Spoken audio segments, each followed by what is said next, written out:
Hi, my name's Tristan, and I'm part of Team Ultrasonic, and our project is firefighting bots. So the problem statement, firefighting is a dangerous profession. We are developing an autonomous robotic swarm to aid firefighters in fire suppression and search and rescue.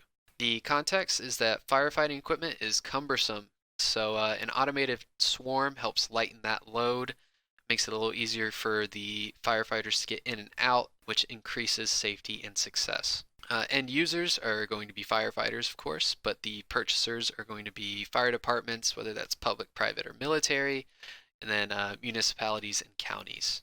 Your indirect customers are going to be your investors, taxpayers, local politicians, and potential rescued individuals, the most important in that area. Design requirements.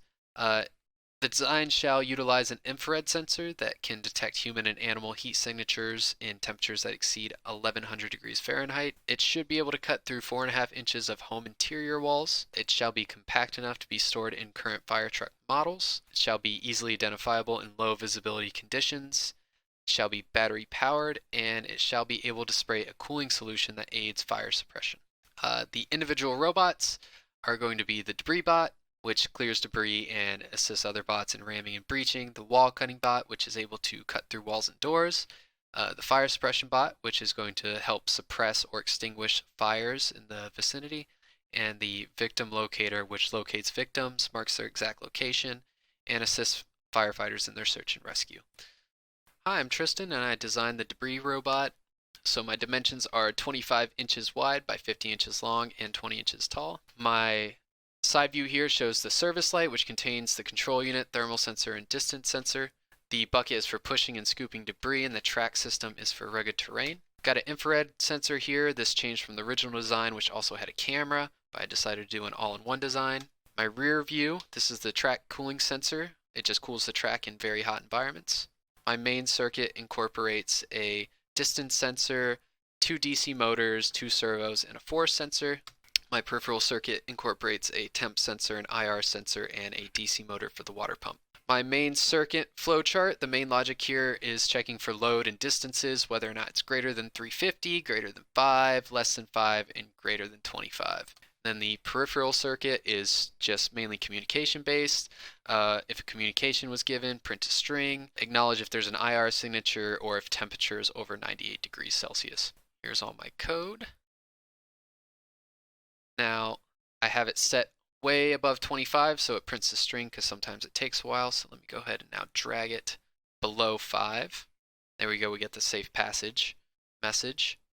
So now it's going to reverse and go back to default movement, which is forward, and then it's going to scan left and right by reversing polarity. So there's one. And the other, let me go ahead and move this up now. So it's greater than 5 and force is greater than 350. It turned the motors off and then allowed it to go forward. This is essentially the dumping sequence. Now it's turning left and right by turning one motor off, then the other. So I'm going to go ahead and stop it there. That's the end of that. And now the peripheral. Here's all my code for that. And my temp sensor, if I get it above 98 degrees, let's put it to 100. It's going to go ahead and print that to the rest of the swarm. The IR sensor, if I click something on the remote, it's going to say heat signature detected, sending to rescue bot. And if I type a command as if the swarm is communicating, it'll pick that up, say command given, scan left, right, task completed, scan left, right. And then I have the water pump running here continuously. That about wraps it up for the debris bot. Hello everyone, my name is Caleb March with Team Ultrasonic, and today we'll be discussing my wall cutting robot. Starting with the dimensions, it is 45 inches long, 36 inches wide, and 36 inches tall. It has a saw for cutting, thermal sensor, a top camera, and a communication / service light. Rear view, we see a foam / water cooling system, a battery pack, and the 4 jointed legs. For the front view, we have two distance sensors, a speaker, and a high resolution camera. Circuit design, we have our distance sensor, our two DC motors, and our servo motor. We have a passive IR sensor, a thermal sensor, a photodiode, and a DC motor. For our circuit design, with our flow chart, we have our robot going through and determining whether or not it needs to cut and at what distances. Once it's completed its cutting, it retracts its saw arm, and then alerts nearby swarm that it is completed. Continuing on from the circuit design, it goes with its serial communication, communicating with the other bots, determining whether or not there's heat and deciphering whether or not that heat is from a victim or is it from a fire, and determining whether or not it to use its fire suppression. For the collective behavior, we have all four bots with the fire bot and the victim bot on standby, while the cutting bot and the debris bot move forward and go through and cut down walls and doors, and also clear out obstacles along their path, and alerting the two bots behind of heat and victims if they find any. The collective behavior continued again between the cutting bot and the debris bot in the first phase, where they go through and detect heat signatures and determine whether or not they're victims or flames. And finally, towards the end, once the swarm alert is sent out, to standby bots, which is the victim bot and the fire suppression bot. Each bot moves forward and goes through and clears for victims and also suppresses fires. First one, here we are with the code above 24 inches. The motor active for the distance of an obstacle. The motor for the robot moves forward under 12 inches. It reverses, and in between that, both the DC motor and the servo motor activate the saw arm. Continuing our circuit, we have our passive IR sensor for detecting victims, our thermal sensor detecting temperature, which also activates the motor for the fire suppression system, and our photodiode, which represents our two cameras, which are in the on position once the robot turns on. And thank you for your time. My name is David, and I designed the fire suppression robot.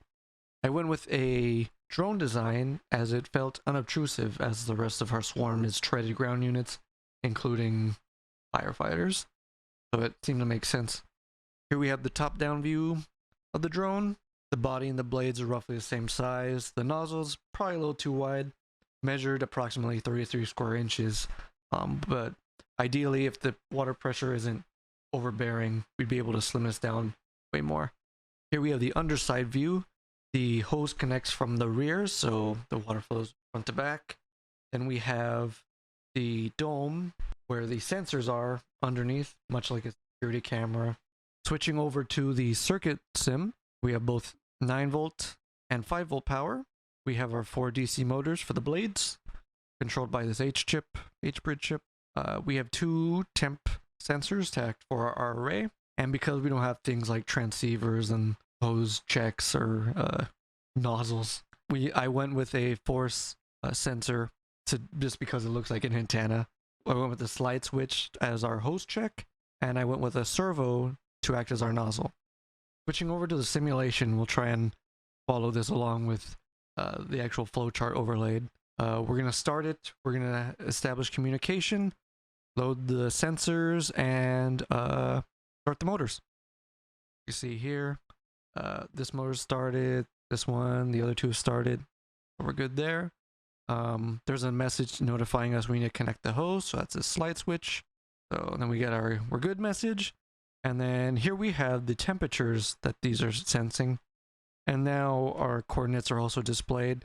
So when one side is less than the other, we will change our XY positions.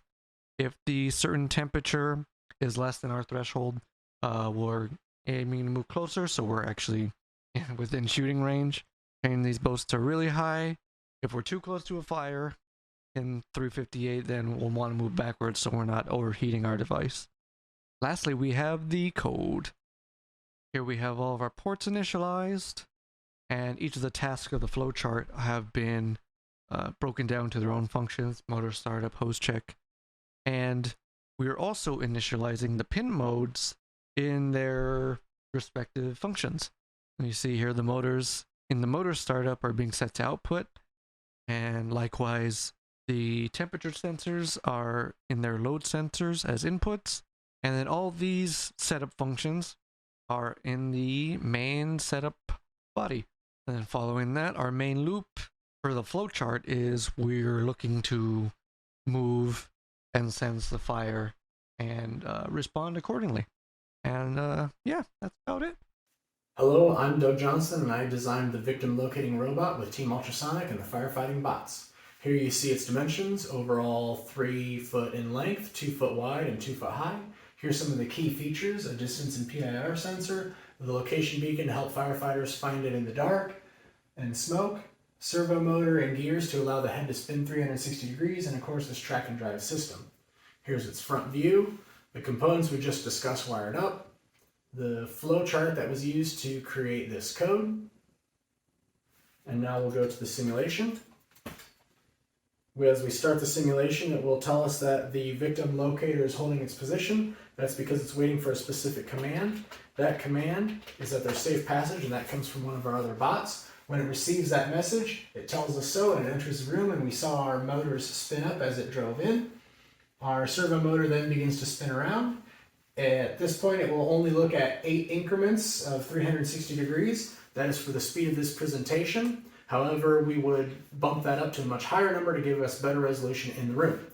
As it's spinning around, we do see that it works. If I move the sensor, our numbers do change. We would expect to see a higher number in the corners, and we use that information to create the layout and map.